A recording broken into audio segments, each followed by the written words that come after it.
Britain and South Asia have millennia of history that binds them together. More than 3 million South Asians live in the UK today. That's 1 in 20 people who can trace their heritage back to the region. That's a much bigger population than you find in the whole of Europe. So why are there so many of us here? Well, the relationship actually started long before people realised, with the first migrations being documented in the 1600s.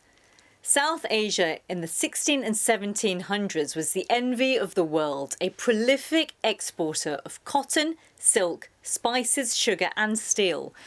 Well, this caught the eye of Europeans who wanted in on some of that wealth, and it made South Asia a lucrative place for the British. Through the rise of the East India Company, Britain became a formidable trading force, and the British Empire and its wealth were born. Yes, folks, if it wasn't for South Asia, there wouldn't have been a British Empire as we know it.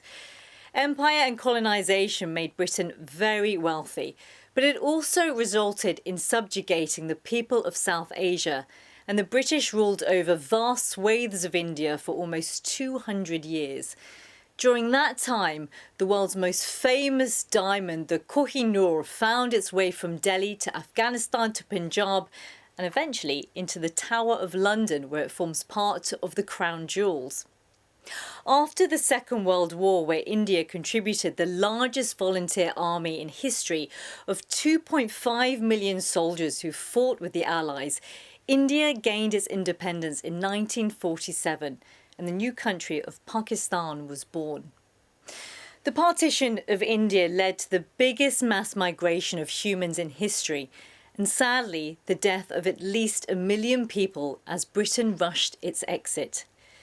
A year later, in 1948, the British Nationality Act was passed, which gave Commonwealth citizens the right to live and work here in the UK. These significant waves of migration that followed were critical in rebuilding post-war Britain and running the institutions like our beloved NHS. And did you know by 1961, between 30 and 40% of junior doctors in the UK were of South Asian origin? Well, the influence that these generations have had is seen in the very fabric of modern British culture, from our tea, our nation's favourite drink, of course, and chicken tikka masala, the adopted national dish, to words like jungle, bungalow and even shampoo.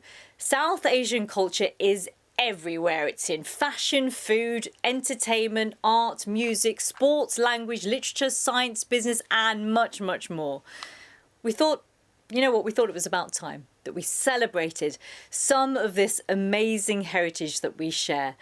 Whether your roots are in Bangladesh, Pakistan, India, Sri Lanka, the Maldives, Bhutan, Nepal or Afghanistan, or you're simply interested in knowing more about South Asian identity, all of our stories are inextricably linked, and we wouldn't be this wonderful, multi-talented nation without them.